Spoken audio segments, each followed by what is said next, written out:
তোর বাবা এখনো বাড়িতে আসেনি, গিয়ে দেখে আয় কই আছে, আমার অনেক ভয় লাগতেছে। বাবা এখনো ঘরে আসেনি, চিন্তা করো না, আমি দেখে আসছি। আরে এই বাবা কই গেল? যদি বাবার কিছু হয় তাহলে আমি দুনিয়া ধুইয়ে বাড়াবো। আরে হাল্ক তোর বাপের জমিদার তুলে নিয়ে গেছে, যা বাপের বাঁচা। জমিদারের এত বড় সাহস, আজ তো ও গায়ে কামছে। ওই জমিদার এখনো ভালোই ভালোই আমার বাপকে ছেড়ে দে, না হলে তোকে চিড়ে ফেলবো।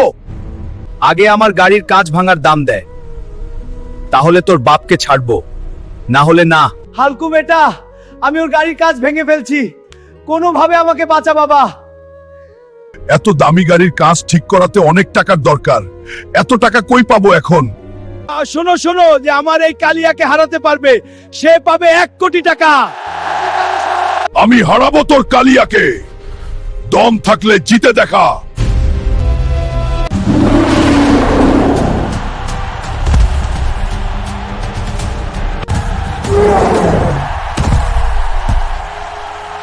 দোস্ত প্লিজ লাইক সাবস্ক্রাইব করো, আমাকে জিততে হবে, বাবাকে বাঁচাতে হবে।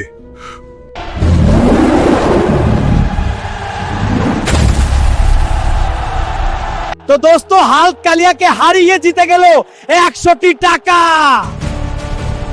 জমাদার এই নে 1 কোটি টাকা, এখন আমার বাবাকে ছেড়ে দে, না হলে তোকে পুঁতে দিব। হালকুরে তুই আমাকে বাঁচালি, বাবা তোমার জন্য আমি সারা দুনিয়ার সাথে লড়তে রাজি। তুই আমার বীর।